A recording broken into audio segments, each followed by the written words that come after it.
Welcome friends, எல்லோரும் எப்படி இருக்கீங்க? இன்றைக்கி நாம் கதம்ப சுண்டல் எப்படி செய்கிறதுன்னு பார்க்கலாங்க. இங்கே பாருங்கள், இதில் வெரைட்டியாக இருக்குது சுண்டல். இதை நைட்டே நம்ம இப்படி ஊற வச்சுக்கிறோங்க. இதை இப்போ குக்கரில் விசில் விட்டு எடுத்துக்கலாங்க. ஒரு 5 விசில் குக்கர் அடுப்பில் வச்சுக்கிட்டோம். இப்படி சுண்டலை போட்டு நம்ம 5 விசில் விட்டுக்கிறோங்க. சுண்டலில் குக்கரில் வச்சாச்சுங்க. இப்போ இதில் தேவையான அளவு உப்பு சேர்த்துக்கிறோங்க. உப்பு சேர்த்துட்டு இப்போ நம்ம இதை 5 விசில் விட்டு எடுத்துக்கிறோங்க. குக்கரில் 5 விசில் விட்டாச்சுங்க. இப்போ குக்கர் ஓப்பன் பண்ணுற பாருங்க, நல்லா வெந்துருச்சு. இப்போ இதை நம்ம வடிகட்டி எடுத்துக்கலாங்க. சுண்டல் வடிகட்டி எடுத்தாச்சு. இப்போ இதுக்கு தாளிப்புக்கு பாருங்கள் என்னென்ன தேவைன்னு. வெங்காயம், பச்சை மிளகாய், இஞ்சி ஸ்பூன் 1 டீஸ்பூன், தேங்காய் திருவல், கொத்தமல்லி, கருவேப்பிலைங்க. எப்படி தாளிக்கிறதுன்னு பார்க்கலாங்க. வச்சு எண்ணெய் ஊற்றிக்கணுங்க.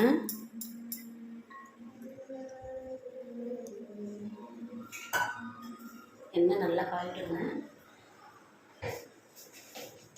காஞ்சதுக்கப்புறம் கடுகு போட்டுக்குங்க.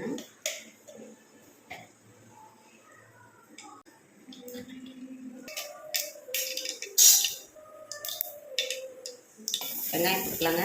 பச்சை மிளகாய் போட்டுக்கலாங்க.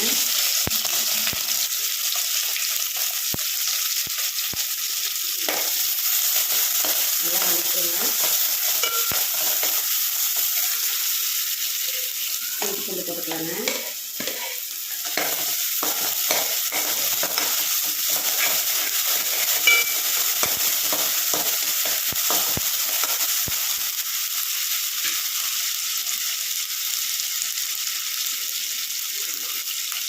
மஞ்சள் தூள் கொஞ்சம் போட்டுக்கோங்க.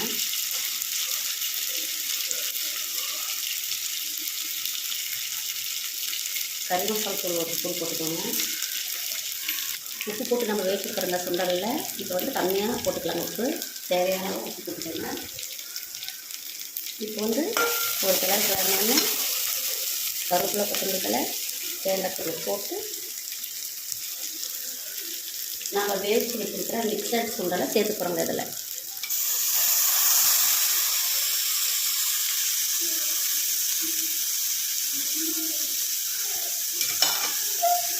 அவ்வளோதாங்க. காலையில் டைமில் இது குழந்தைங்களுக்கு கொடுத்தா உடம்புக்கு ரொம்ப நல்லதுங்க. இது எல்லாருமே சாப்பிட்றாங்க. பயிர் வகை எப்பயுமே நம்ம உடம்புக்கு எடுத்துக்கணுங்க. அப்போ தான் நம்ம ஹெல்த் ஆரோக்கியமாக இருக்கும்.